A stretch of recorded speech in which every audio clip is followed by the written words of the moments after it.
گزشتہ ہفتہ ربی کینال کے علاقے گوٹ حاجی دوست محمد پندرانی سے دو نوجوانوں کی اغوا اور عدم بازیابی کے خلاف نوابزادہ نیاز احمد ظہری کی سربراہی میں جرگہ منعقد ہوا، جس میں براوی اقوام کے مختلف قبائل نے شرکت کی۔ شرکت کرنے والے عمائدین میں نواب نیاز احمد ظہری سمیت سردار فقیر محمد پندرانی، سردار محمد جان پندرانی اور دیگر قبائل کے معتبرین نے شرکت کی۔ جرگہ کے معتبرین نے مغویوں کی بازیابی کے لیے حکومتی انتظامات پر مایوسی کا اظہار کرتے ہوئے کہا کہ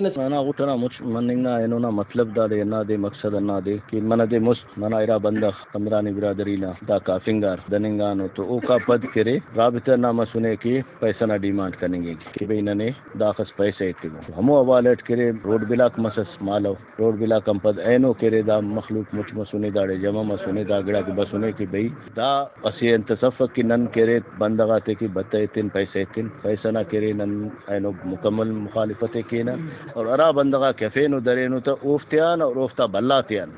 ننا بندغات درین رے مہربانی کبو فوراً دافتے واپس کبو نہ تو دا ارا بندغ ننا اینانو دونو صد بندغ ننا کارم انشاءاللہ نن پیسے چوفن اور تینا بندغات ہے کہ ہر قدم ارا کے آخری کو قدم ہے وہ قدم اس کا آفن کی نن تیار ہو لاٹی پنجا قومو شست قومو اودان علاوہ ننا ایلو کرے ہم سے آئے قوما کو برادری کو رفتو ننا تالو کے تولنگ بشمننگے زندہ مر کے غٹانی اپیل کیوا کہ بھئی نن غٹ بلوچن کل اسٹ مبو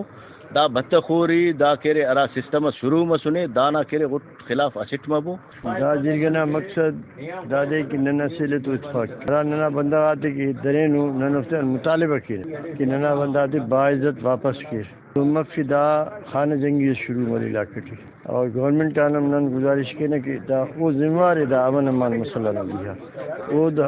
فرض ہے کہ او دا نظیہ کاروائی کے اور ننا بندہ واپس کے نصیر آباد نام کھل انتظامیہ احنان ملان پارین نک بڑزا صوبائی لیولا میں اطلاع کرین نک داسا کرے ننا ہنا کھلنا ہنا ہی موقف ہنا ہی پیغام ہے کہ وہ نن کسی سے بھتاتے وہ نہ تسون نک تو او کرے ننے پارین نن کوشش اڈیون۔ جرگے نے صوبائی اور ضلعی سطح پر کمیٹیاں تشکیل دی جو وقتاً فوقتاً پولیس افسران، حکومت اور قبائلی شخصیات سے مغویوں کی بازیابی کے لیے رابطہ رکھیں گے، اور آخر میں کمیٹی کے چیئرمین اور عمائدین نے جرگہ کی ایک اعلامیہ جاری کرتے ہوئے کہا کہ 12 مئی بروز منگل کو پٹ فیڈر پل پر روڈ بلاک کر دی جائے گی۔ اس کے بعد سندھ بلوچستان میں احتجاجی مظاہرے اور روڈ بلاک کا سلسلہ جاری کیا جائے گا۔ اگر پھر بھی مغویوں کی بازیابی نہ ہوئی تو آخری مرحلے میں سخت فیصلے جاری کیے جائیں گے۔ کیمرہ مین معشوق رند کے ساتھ ریاض بلوچ، وش نیوز، نصیر آباد۔